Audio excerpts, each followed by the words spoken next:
Hello, I'm Gretchen Sable, and I'm president of League of Women Voters ABC. I'm here tonight to talk about voting rights and this critical topic. And we're fortunate to have joining us in a few minutes, Congressman Dean Phillips, to talk about this from the congressional viewpoint, but I'm going to give some background first. And before I do that, I'm going to talk a little bit about what League of Women Voters has coming up here in the next few months. Due to COVID, weather, travel, all kinds of things, we decided that we're going to be virtual until April. And so we're going to have a whole bunch of virtual things that we're going to do. So I'll talk about our regular meetings. On January 10th, we're going to have University of Minnesota Morris Chancellor and staff to discuss the history of University of Minnesota Morris as an Indian boarding school, and then how the university overall is working to provide fairness and equity to Native American students today. So that's going to be a really interesting meeting and something that we haven't heard a lot of in our community. So it'll be good to have that. And I thank Deanne Christensen for lining that up for us. In February then, oops, I got to use my cursor here, sorry. Our February meeting and March meeting are related in that we have two things to do that are kind of league work. League of Minnesota, League of Women Voters does studies, and we have two studies that we're going to be voting for concurrence on. The way that league works is that a position is adopted through the grassroots, and so these are grassroots member meetings. The first one in February is going to be looking at county governance. Voting is only open to members. So if you're interested in county governance and you want to be part of this, you can join. And then in March, we're going to be talking about the League of Women Voters Minnesota's study on firearm safety legislation. So that's coming up in February and March. And then we have two winter projects that were embarked. Oh, wait, I forgot about this other one here. In January 25th through 27th, League of Women Voters is putting on what they call January Jumpstart.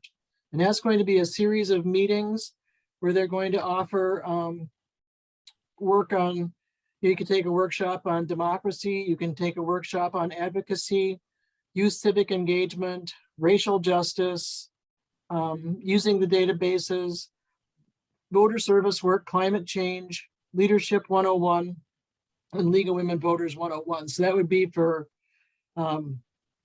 new members. So anyhow, that's all coming up in mid-January. All these things will get notice on out in our newsletters, so watch for those. And then we decided in our board meeting today that we're going to take on two winter projects. One of these is to look at county and local redistricting, and we're going to focus on trying to work with the data that we have and develop a draft map of how the county commissioner districts should be set up and present that to the county board. So that's something, if you're interested in working on helping to develop Anoka County districts, get in touch with us at lwvabc@gmail.com, our email address, and we will form a committee. You don't have to be a member for this. It would be an interesting way to get to see how League works and to work with us. So if you're interested in working on county redistricting, get in touch with us. The other one is we're going to do, once again, legislative interviews. And what that is, it's almost like a town hall where we're going to invite legislators to come. We have questions that League wants to have asked, public will have questions. And just kind of before the session starts to get together with them and talk about their views, what they see as important, what we see as important. Those are going to be coming up in January, hopefully maybe early February. And we'll put more on that in the newsletter too. But if that's something you would like to work on, and we do need lots of hands on that one, again, you can volunteer. So now we're going to talk a little bit about voting rights. And this is something that, if I get a little verklempt here, it's because it's really important. And one of the reasons that I joined League of Women Voters, you know, for the League has this history. We talked a lot about our history, our 100 years of history. And really, for more than 100 years, the League has fought to protect the rights of eligible voters and to expand access for those who've been left out of the democratic process. League of Women Voters spearhead efforts to enact common sense voting reforms, and the League is always the first to fight back when voters' rights are threatened. You've seen the League in major lawsuits at the state and national level, and we've been fighting through aggressive advocacy, education, and also these lawsuits. So, it's something that we've been doing quite a bit of. As we come down to the wire on these voting acts, our executive staff have been putting on protests. They've been doing a lot of work, really trying to put the pressure on President Biden to pass these bills. We had our executive staff board members were arrested in November, protesting. So, this is stuff that they're not just talking about. They're not just putting hot air. They're putting themselves on the line with this. And it's something that is really important to us as an organization. I'll read a little quote here. This was our largest in a series of actions demanding that President Biden do all he can to promote federal voting rights legislation. And our work is far from over. With midterms around the corner, we will not rest until all Americans have equal access to the vote. Our country belongs in the hands of its people, not a handful of self-interested politicians or big money organizations. We hope you'll continue to stand up for our democracy by telling President Biden he must pass voting rights legislation now. So I also, when I was preparing for this, I talked with Vivian Latimer Tannehill. She's the outgoing League of Women Voters Minnesota Action Chair. Vivian is a very articulate woman, and she helped me with some background stuff that I'd like to share with you now. She said that people don't remember that the 1965 Voting Rights Act was the first time that the vote for Black women was codified, the first time that it was ensured to Black women to be able to vote in federal elections. All other racial groups of women had the right to vote prior to that. Black women have been the drivers of voting in both the North and South and are a perceived threat. The 1965 Voting Rights Act removed the remaining barriers to voting for all people in the US. But then we had that Supreme Court decision in 2013 that gutted Section 5 of the Voting Rights Act, which was the part where some states had difficult laws had to become pre-qualified, and so that was struck down. Now states have been implementing strict anti-voting laws. When I was talking to Vivian, she said, I have yet to understand how members of the court failed to see discrimination in the country in voting when you have some states closing polling locations in diverse, mostly Black and brown communities. That results in people having to stand in line for hours to vote. It discourages people and suppresses the vote. This has happened in Milwaukee, just as it did in Georgia and other places. Many people in our country just simply don't believe that all people are equal. And then she says, white supremacy is not new. Few people know that during Reconstruction, more than 2,000 Black men held elected office in Congress, state legislatures, and local government. President Andrew Johnson worked with white supremacists to end Reconstruction, and states implemented states' rights laws to stop the Black vote and return to a system prior to what was in place before the Civil War. I asked Vivian also for her thoughts on what we can do to help push this along as League of Women Voters people in Minnesota. She said, regarding what we can do to influence the passing of the voting bills in Congress, both of our state senators support these bills, so it's difficult for us really to do more than thank them for their support and encourage them to fight harder. The people who need to be influenced are the president, vice president, and individual members of Senate who voted against hearing the bills. So if we have relatives or friends in West Virginia or Arizona, other places too, we should try to influence their representatives by encouraging them to contact their senators and demand that these votes are heard and a name vote be taken so we know who's opposed. We need to remember that at one time only white men and landowners were allowed to vote. The question is, who is driving the current changes and what do they hope to achieve? If there's ever a constitutional convention and they get close to, and we're getting close to having enough states to convene one, then we need to consider what would happen to the vote of women, Black people, Indigenous, and other non-white individuals. Will we still have the rights we have today? So, Vivian's comments were very cogent. Looking at what's happened since that 2013 Supreme Court ruling, we have 19 states that have enacted 33 different laws that make it harder for Americans to vote. And that's been a problem.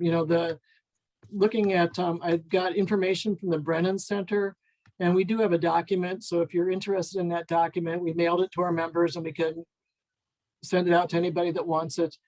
The Brennan Center noted that in their October voting laws roundup, the 2020 federal election drew the US highest voter turnout in more than a century, breaking records despite the pandemic. And in response to that, many state lawmakers proposed and enacted legislation that makes it harder for Americans to vote, justifying these measures with falsehoods steeped in racism about election irregularities and breaches of election security. So these laws, they're kind of counterbalanced. There was 25 states enacted laws that made it expanded voter access, but the scales are not balanced because the states that were already restrictive have gotten more restrictive, and the states that were already expansive have gotten more expansive. So we're actually moving further apart. And there's a real need for federal law to bring us together and create a baseline, a consistent baseline for the country. The three laws that are out there right now are the For the People Act, and that was put together in Congress early on. It passed the House in March and has not been heard in the Senate. So that's a problem, and that bill is essentially dead, or at least not moving because of opposition. The next bill is the John Lewis Voting Rights Act.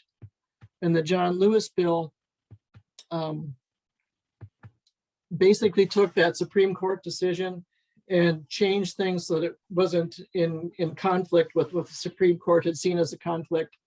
And so it's trying to put some of those controls back in place from the 1965 Voting Rights Act.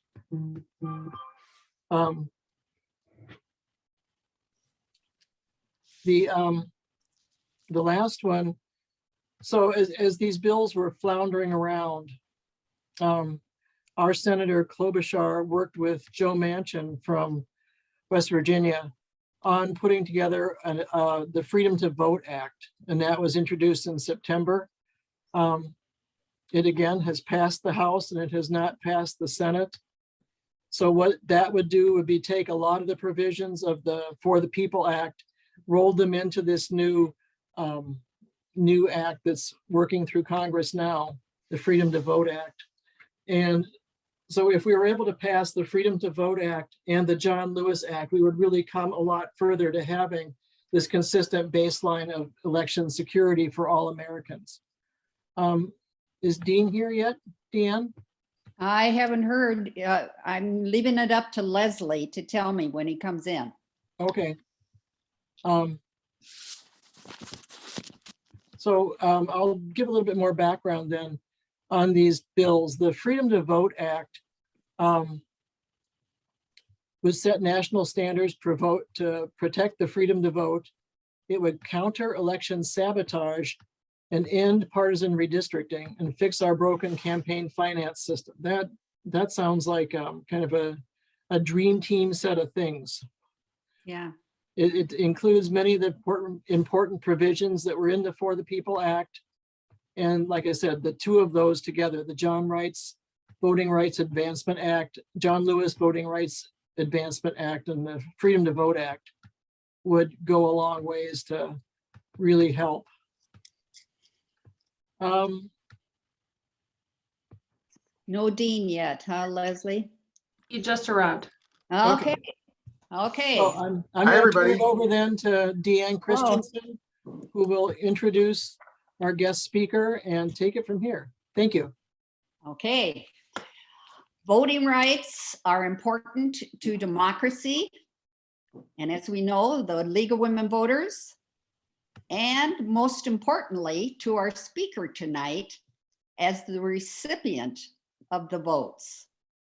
As such a recipient, Representative Dean Phillips from the 3rd Congressional District has experience in Congress and also vital views and experience with the current voting rights bills in Congress. A little bit about Dean. He serves on the committees, the Small Business Committee, the Select Committee of the Modernization of Congress, the House Committee on Foreign Affairs, and the House Committee on Ethics. And he will chair the Subcommittee on Investigations, Oversight, and Regulations in the House of Representatives. Finally, Representative Phillips remains a moderate Democrat who has joined the Bipartisan Problem Solvers Caucus. This caucus recently released the following statement on election security and the Electoral College. They said, "We are committed to combating attempts to undermine the will of the American people as expressed through the legitimate results of a democratic election." The ABC League of Women Voters welcomes Representative Phillips to our discussion. Thank you, Deanne, and great to see all of you. I wish it was in person and can't wait to do so as soon as humanly possible. And I want to thank all of you who for years have been advocating for the rights that we are now discussing, preserving here in Congress, and shedding a lot of tears along the way in so doing. And I want to celebrate and salute all of you for your engagement, and grateful for what you do every day. This is not a new battle. It will be a continuing battle, and perhaps the most important one that any of us fight in any context. People come up to me all the time with issues that are important to them.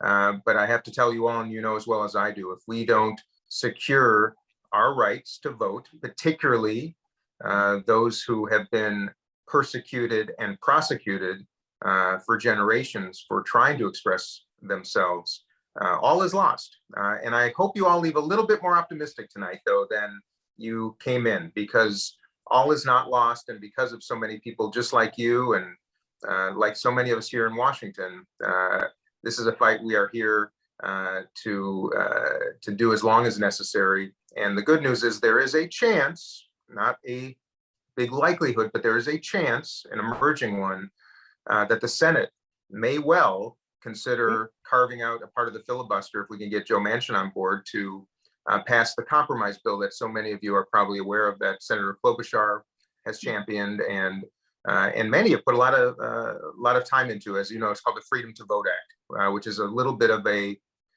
consensus of some of the needs from both sides of the aisle relative to elections and voting.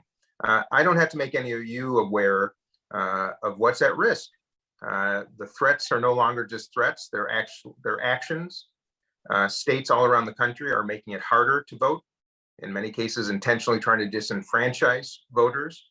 I believe in the United States of America, we should make it easier to vote. And that does not mean foregoing security, just the opposite. We should have secure elections. We do have secure elections.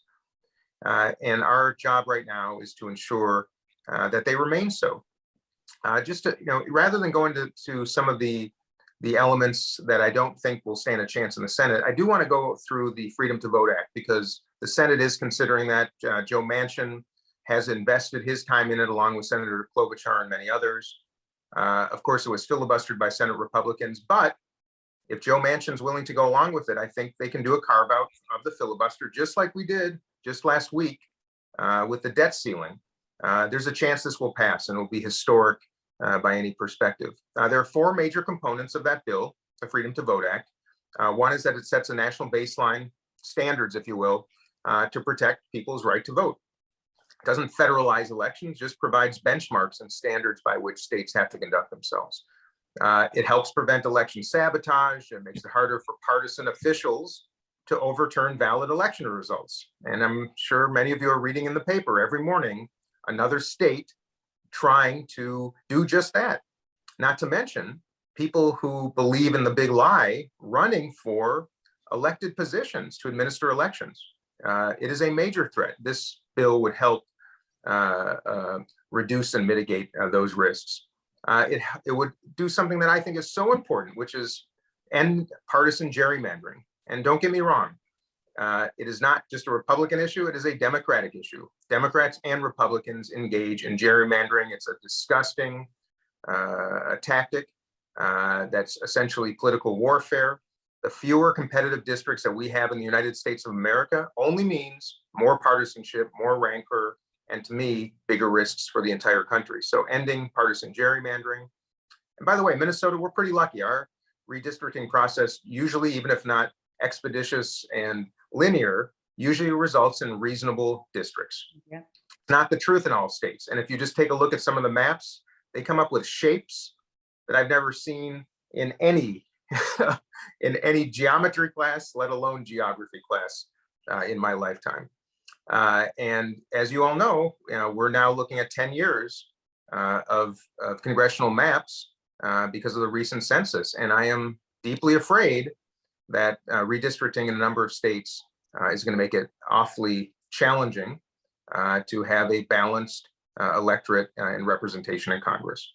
And then also it addresses some of the biggest issues important to me, campaign finance reforms that I think are integral if we truly wish to empower voters and reduce the disgusting and relentless pursuit of money in politics, amplifying the voice of everyday voters, which is what we want, and reducing the power of secret money and dark money in our elections. Many of you know, I hope you do, that I'm the only one here out of 535 elected members of Congress in the House and Senate that takes no PAC money of any kind, no lobbyist money, and I refuse all money from my fellow members of Congress. I do not give to their accounts. I do not receive from them. And I do not have a leadership PAC myself. That makes me the only one out of 535 people to do so. So I'm trying to put those principles into action. My colleagues spend 10,000 hours per week raising money. Think about that. Aggregate that over the course of a year and you understand why people elected and being paid by all of us, taxpayer dollars, to do their jobs are spending about half their time doing anything but. This is not the end all be all. There's a lot more work to do, but it is a beginning. And let me just say too that there have been calls from the right about ensuring that there are paper ballots in elections. I think that's smart. I think we should have a paper record of our elections. I support mail balloting. By the way, most states that initiated mail balloting are conservative states. Utah at one of the forefront. I love ranked choice voting. Maine and Maine and Alaska are the first two states in the country, not exactly liberal states in this case, very centrist independent states that have initiated ranked choice voting. There's some good progress being made around the country that I am proud of, and I think we have to continue as well as we look to fine tune how we vote in the United States of America. The other issue is voter ID, a contentious subject. I don't think it should be.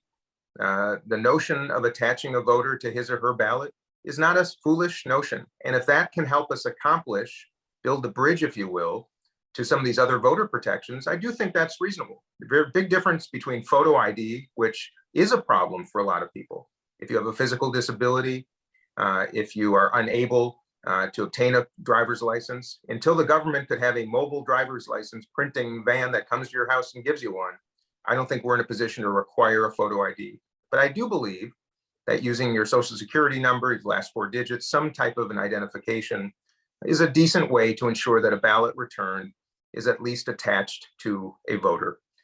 So these are some of the things that are being worked on. You all are familiar too with the John Lewis Voting Rights Act, which a big chunk of was struck down by the Supreme Court. We're trying to restore some of those pre-clearance issues, meaning that states and localities that have a history of disenfranchising voters would have to have pre-clearance before they initiate any changes. I think that is going to be unlikely to pass the Senate. And of course, HR 1, which I've championed since I ran for Congress, is a tough road ahead. But I think we can make progress. Joe Manchin is going to be the linchpin, as he is with a lot of other things we're doing here in Congress.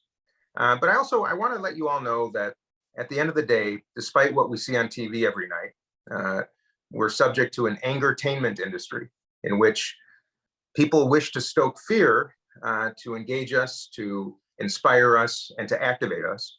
And it works really well. And I just ask that you all take a breath and recognize that you've got a lot of people here fighting to do what's right, ensuring that we will not let people undermine the integrity of our country, of our democracy, of our elections. And furthermore, in Minnesota, how lucky are we to have, I believe, one of the best administrations in our Secretary of State and our elections, known around the country as having very secure, easily accessible elections, and most importantly, some of the highest engagement in the country. And personally, how proud am I to represent a district, the district, that has the very highest voter turnout in the entire country. Minnesota's third. It makes me proud to represent an engaged, activated district that cares deeply, as I know all of you do as well. So that's a little snapshot of what's happening in the voting rights realm. A lot of important work coming up here again this week. But most importantly, I want to thank all of you. And I want you to keep the faith, always be willing to share your ideas with me. And I'm happy to answer any questions or listen to any feedback that any of you have. Okay, and I will be monitoring that. Any questions that you may have, please put in the chat. And we will have only one question per person because I understand there's a lot of questions. And I see our first question has come up and it's from Wes Volkanat.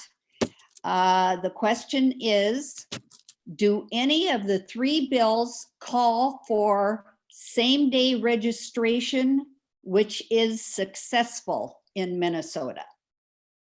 I forgot, actually, what I forgot to say is automatic voter registration is called for, I believe, in the bill that I described in the Senate, which I believe should be a no-brainer around the entire country, and then would require states. So this preempts the need to register on election day. Anybody through the DMV would be registered to vote, and it would also require states to send mail ballots to registered voters. So to make voting easy by pre-registering people, not putting the burden on them to do so. And that's the Freedom to Vote Act in the Senate? Yes. That may have a chance of passing? If and only if. So Republicans have filibustered it. Republicans want nothing to do with this bill. But if Joe Manchin is willing to go along with the 49 other Democrats, Vice President Harris would invoke a carve-out, 51 votes would invoke a carve-out to the filibuster that would only require a simple majority vote. Okay. Let's go to the chat and see if there's any other questions. From Casey Hudak, he's from MRLF, to everyone. Casey's question is not a voting rights question, but the Build Back Better Act is, as he says, so important. Thank you, Representative Phillips, Well, thank you.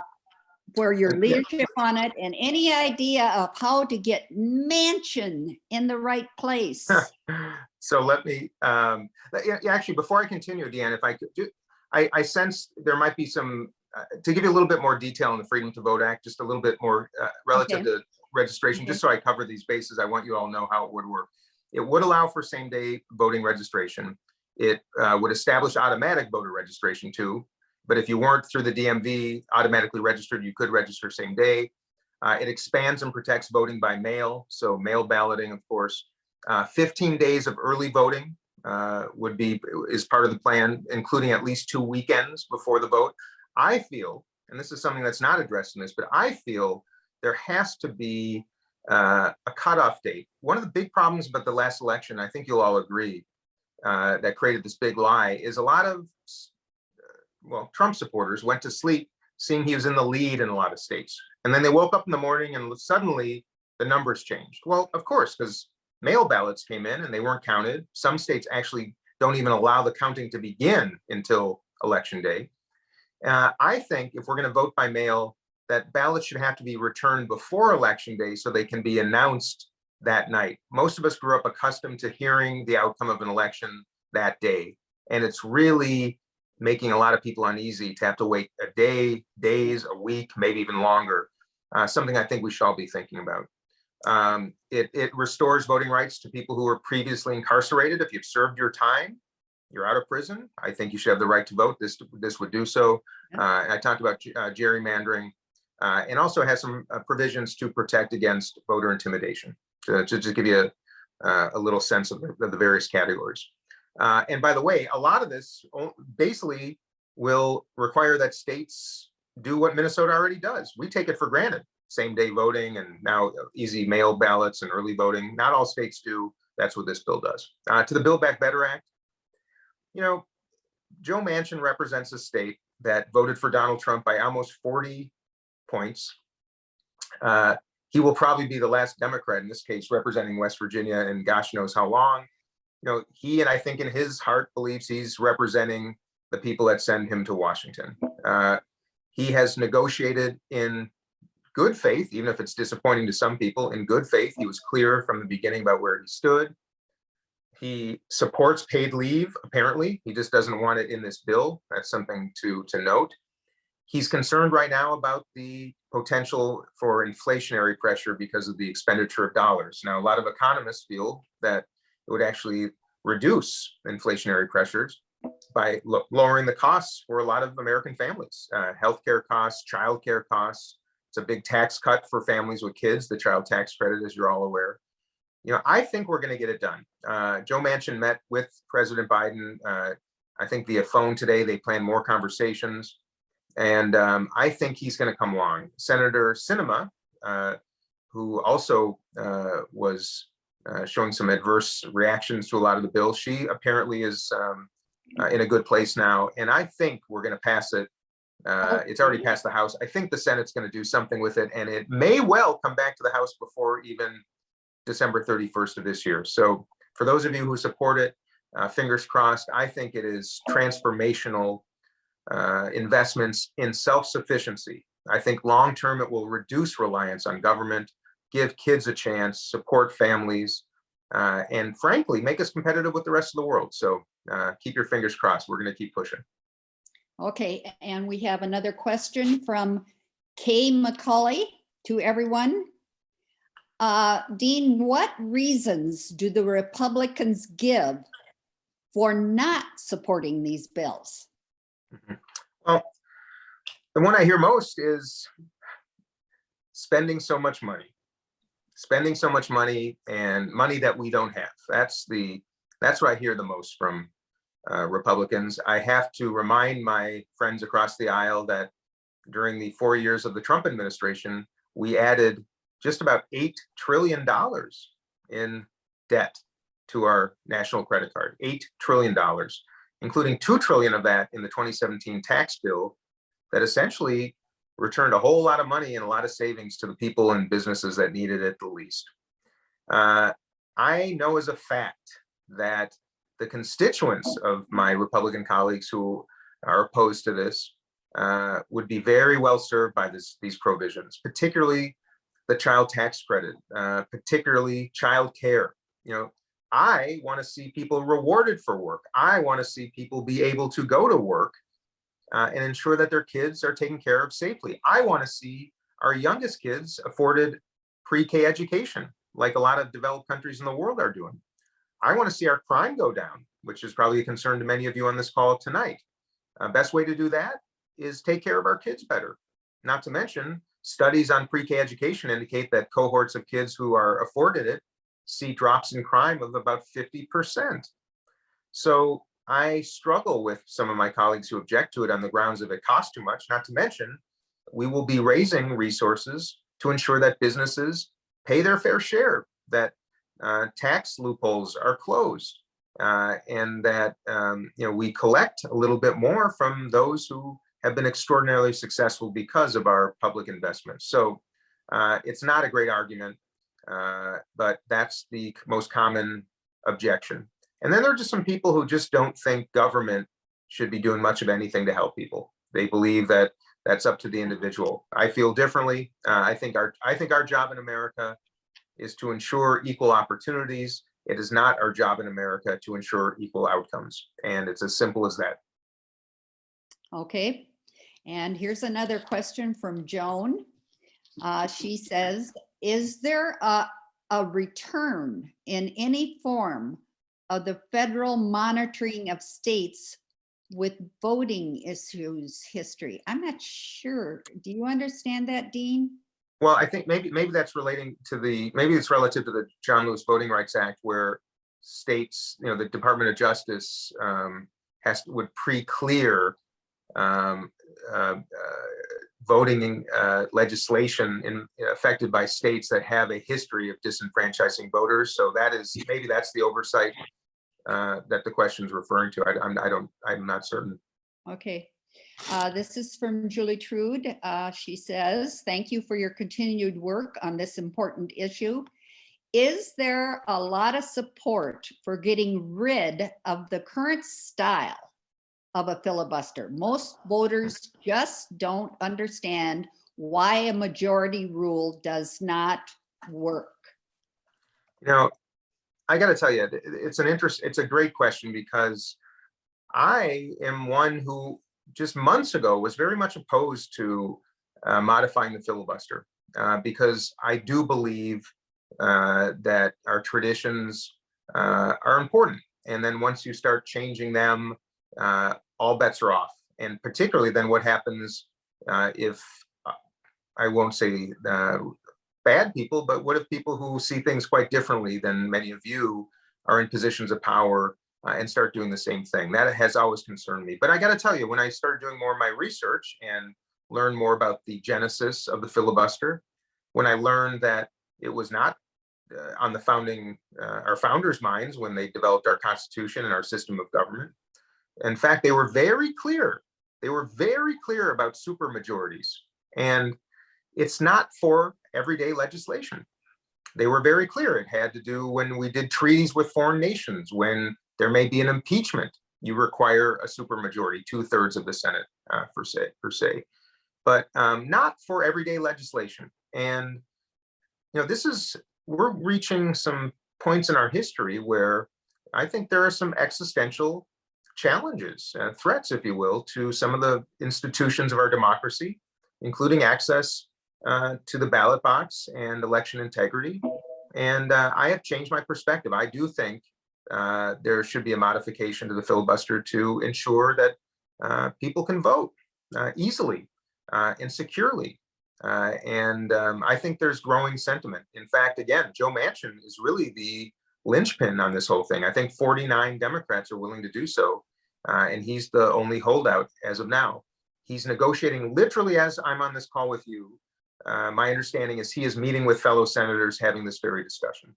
But Great. Those of you who are interested, take a look at what our founders required when our founders required a supermajority in the Senate. They did not want the Senate to be the institution where legislation went to die.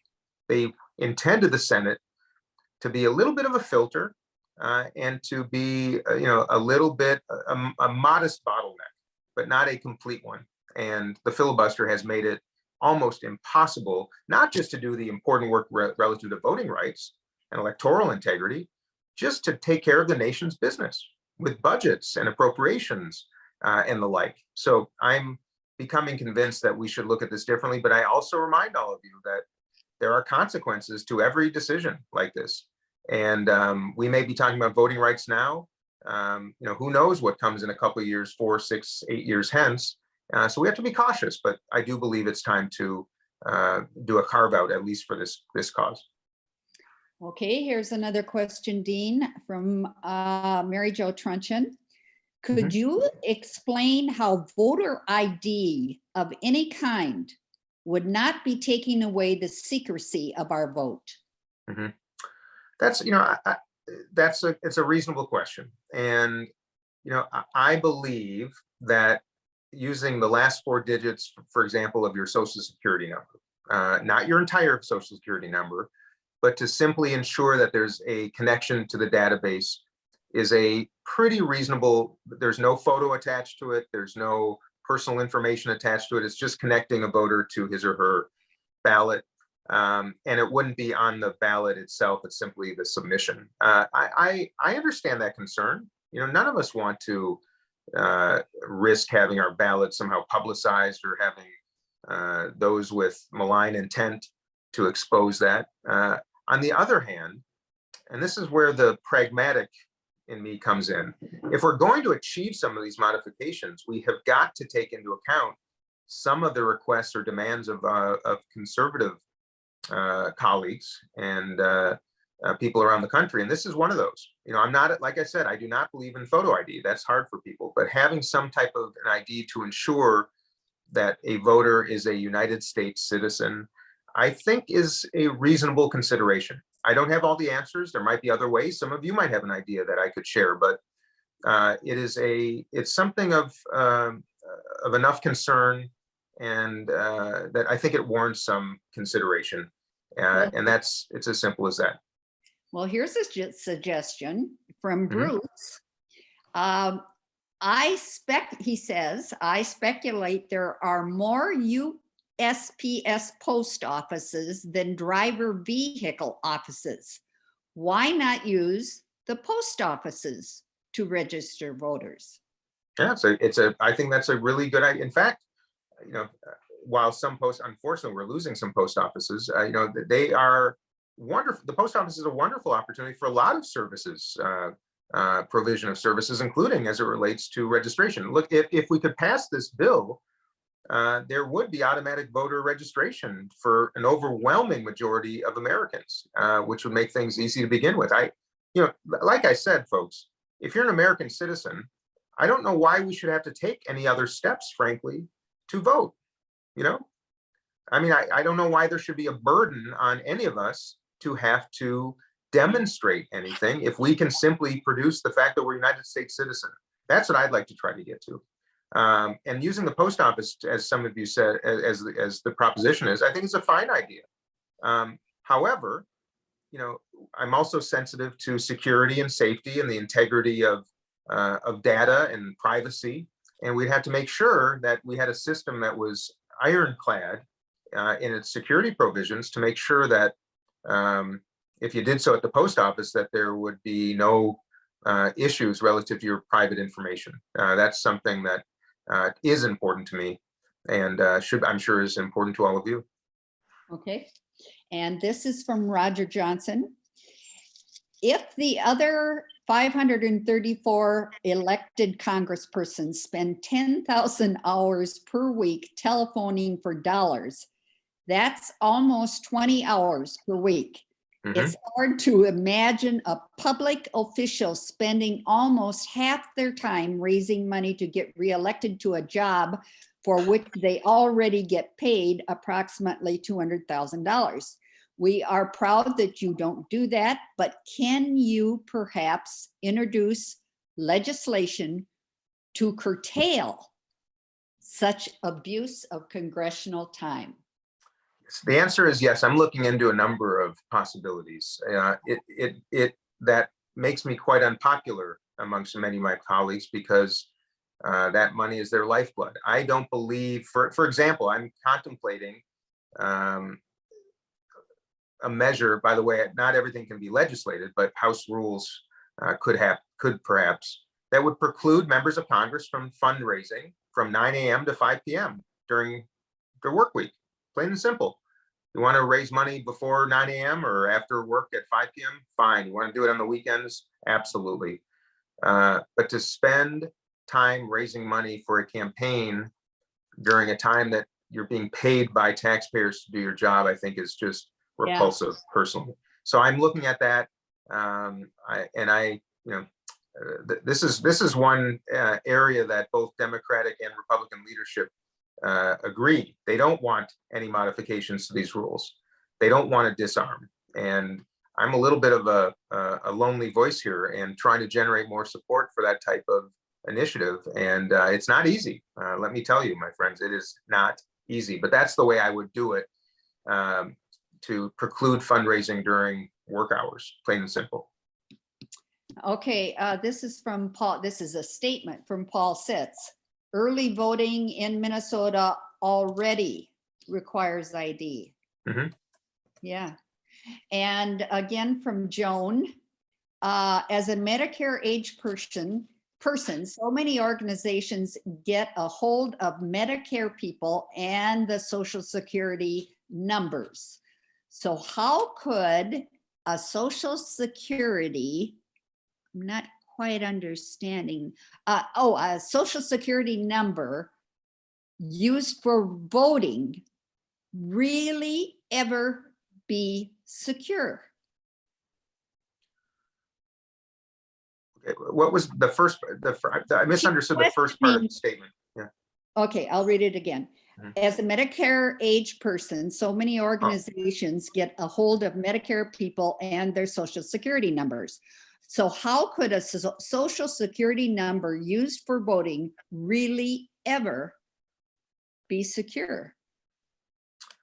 Okay, well, first of all, there's no such thing as absolute, and sadly, there's no such thing as absolute security as it relates to our data anymore. I mean, that's just unfortunately a fact of the 21st century. And you know, the way and by the way, I have not flushed this out. As I contemplate this, though, if there was a national database, there is a national, Social Security Administration has a database of every single Social Security number.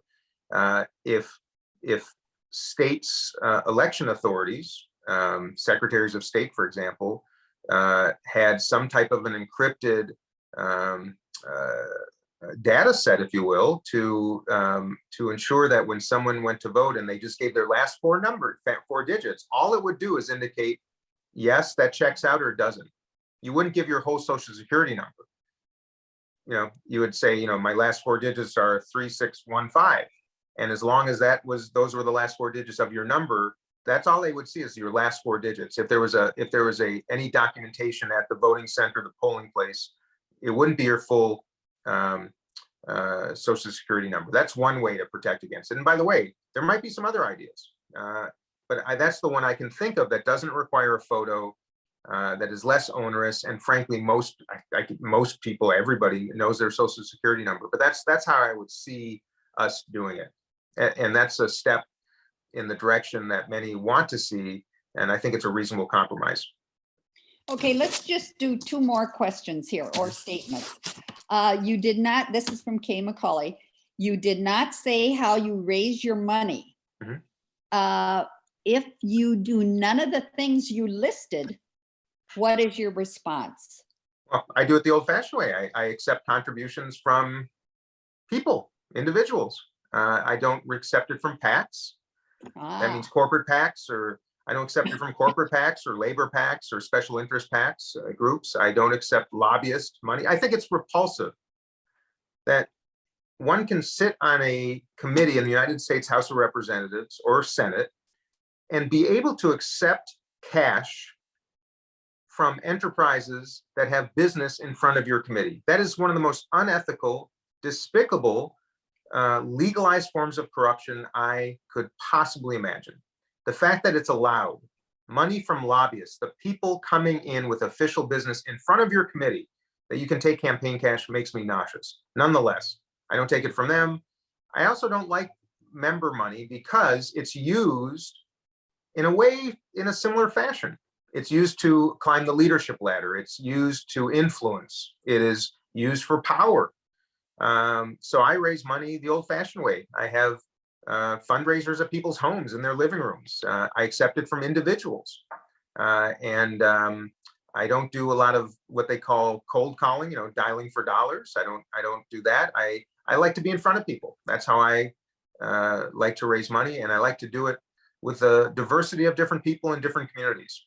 Because the sad truth is, when the limit is $5,900 in a federal election, between the primary and general election, that means most members of Congress are spending time with people who can cut checks of almost $6,000, which is, of course, preposterous. That's why I do it a little bit differently. I'd like to have small gatherings in a broad cross-section of the district, and I do it just the old-fashioned way. And I wish more would do it the same way. And if everybody did, we wouldn't see this ridiculous arms race of billions and billions of dollars spent in our elections that make us the laughing stock of the developed and free world. And we are. Okay. And this is from our president, Gretchen. Some states, Alaska, Michigan, North Carolina, New Hampshire, and Texas, are introducing bills that clearly take aim at the For the People Act and put barriers in place preventing election officials and election administrations from enacting federal legislation that conflicts with state election law. Is this constitutional? Well, yeah, that's going to be the subject of some litigation. And, you know, we all know the composition of the Supreme Court has changed considerably, much less sympathetic. I think to many of us, the perspective of many of us on this Zoom. At last count, there are about 500, quote unquote, voter suppression bills that have been introduced in states around the country that would make it harder to get registered. It would make it harder to cast ballots. So the answer to the question is, in many cases, I do not think it is constitutional. Now, remember, though, the Constitution affords states a lot of leeway in administering elections. So there's a reasonable constitutional tug of war right now that is understandable. And I don't need to remind all of you that having decentralized elections is actually really important for the integrity of our system, because it does not allow for a centralized undermining of an election, which is exactly what Donald Trump wanted to do.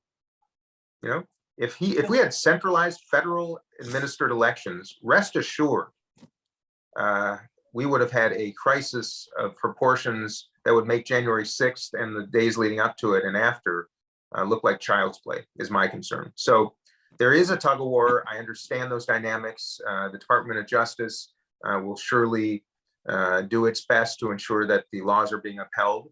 But that's why the Freedom to Vote Act is really important, I think, is to preempt some of this nonsense.